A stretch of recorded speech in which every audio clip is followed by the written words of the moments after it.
मेथी के सालन में दूध डालें और फिर देखें कमाल। आज की वीडियो बहुत ही स्पेशल होने वाली इन लोगों के लिए जिन लोगों को आलू मेथी बहुत पसंद है। और अक्सर मेथी कड़वी कसैली बनती है क्योंकि इन्हें पता ही नहीं कि मेथी में थोड़ा सा दूध शामिल कर देंगे तो ये कितनी मज़ेदार बनने वाली है। कहते हैं ना, सोने के भाव भी मेथी मिले तो पका कर खानी चाहिए। लेकिन अब ये मिसाल सुनती हूँ ना तो मुझे हंसी आती है। ये तब की मिसाल होगी जब सोना 200-400 रुपये तोला होगा। बिस्मिल्लाहिर्रहमानिर्रहीम से शुरू करते हैं आज की ये ज़बरदस्त झटपट बनने वाली रेसिपी। तो यहाँ पर मैंने सबसे पहले आधा कप ऑयल में 3 आलू की कतरियाँ काट कर फ्राई कर ली हैं। अगर हम कच्चे आलू को मेथी के सालन में डालते हैं ना तो अक्सर वो गलने में बहुत टाइम लेते हैं। तो हम बना रहे हैं झटपट ये सालन, तो इसके लिए मैं सबसे पहले आलू फ्राई करके निकाल लूँगी। तकरीबन 90% गल जाएंगे। अब पीछे जो हमारे पास ऑयल बचा है ना, हम एक दरमियाने साइज़ के प्याज को रफली चॉप करके इसमें शामिल कर देंगे। हल्का सा इसको नरम करना है। इसको हमने कलर नहीं देना। मेथी के सालन में जो प्याज है इसको कलर नहीं दिया जाता। हल्का सा इसको सॉफ्ट करने के बाद इसमें 1 टेबल स्पून भरकर कुटा हुआ लहसुन, अदरक और 1 हरी मिर्च को बारीक काट कर शामिल कर दूंगी।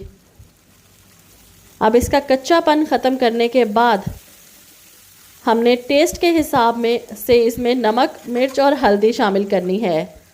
थोड़ा सा नमक, थोड़ी सी सुरख मिर्च और थोड़ी सी हल्दी और साथ ही सूखा धनिया भी शामिल कर दें।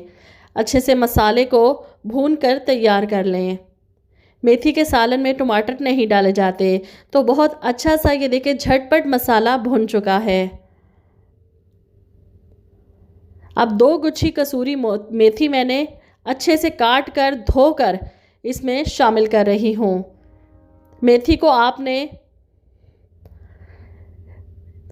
पानी निचोड़ कर मसाले में शामिल कर देना है और इस तरह बग़ैर ढके हुए 5 मिनट तक भुनाई करनी है। इसका जो पानी होगा वो भी उड़ जाएगा और जो इसका कसैलापन है वो भी ख़त्म हो जाएगा। ये देखिए मेथी सॉफ्ट होने के बाद बिल्कुल पक कर आधी रह जाती है। तो आपने इस तरह 5 मिनट तक इसको भूनते रहना है तेज़ आंच पर। पानी इसका खुश्क कर दें। अब देखें पानी खुश्क हो चुका है। इसकी भुनाई करके मैं अब इसमें 1 कप दूध शामिल कर देती हूँ। अच्छे से मिक्स करके हमने इसे गलने के लिए छोड़ देना है। तकरीबन 10 मिनट में ये मेथी गल जाएगी और दूध भी खुश्क हो जाएगा।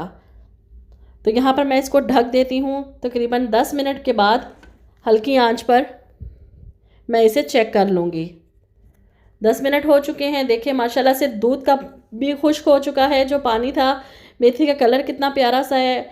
और इधर हम इसको फिर से हल्का सा भून लेते हैं ताकि इसका जो ऑयल है या घी है इसमें जो वो अलग हो जाए।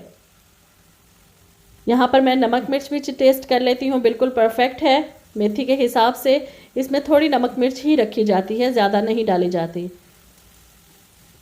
तो इसको अच्छे से भून लें इस तरह मसल कर, ताकि ये अच्छे से गली हुई है माशाल्लाह से। तो ऑयल भी इसका निकल कर साइड पर आ जाएगा। ये मेथी बहुत ही मज़ेदार बनने वाली है। यकीन माने कि आप एक दफ़ा इस तरह बनाएंगे ना तो आप हर बार ऐसे ही बनाएंगे। तो यहाँ पर जो मैंने आलू फ्राई करके रखे थे वो इसमें शामिल कर रही हूँ। तो यहाँ आलू भी गले हुए हैं और मेथी भी पक गई है। तो ये झटपट सी आलू मेथी का सालन हमारा तैयार होने वाला है। इसको अच्छी तरह से मिक्स कर लेते हैं दोनों को। माशाल्लाह से ये तैयार है। यहाँ पर मैं दम पर रखने से पहले इसमें 2 टेबलस्पून भरकर दही शामिल कर लेती हूँ। अच्छे से मिक्स कर लें और सिर्फ 2 मिनट के लिए इसको दम दे लें ताकि सारी चीज़ें जो फ्लेवर है वो निकल कर आए। यहाँ पर सिर्फ 2 मिनट में रख रही हूँ इसको और माशाल्लाह से हमारा सालन तैयार है। जो ऑयल है वो अलग हो चुका है और यही इसकी निशानी है कि इसकी भुनाई भी हो चुकी है और ये तैयार भी हो चुकी है। और माशाल्लाह से देखें कितना ज़बरदस्त लग रहा है सालन और खाने में भी उतना ही मज़ेदार होगा। थोड़ा सा धनिया और हरी मिर्ची मैं फिर से काट कर इसमें शामिल कर रही हूँ ताकि और ज़्यादा फ्लेवर निकल कर आए। तो उम्मीद है आज की ये वीडियो आपको पसंद आई होगी।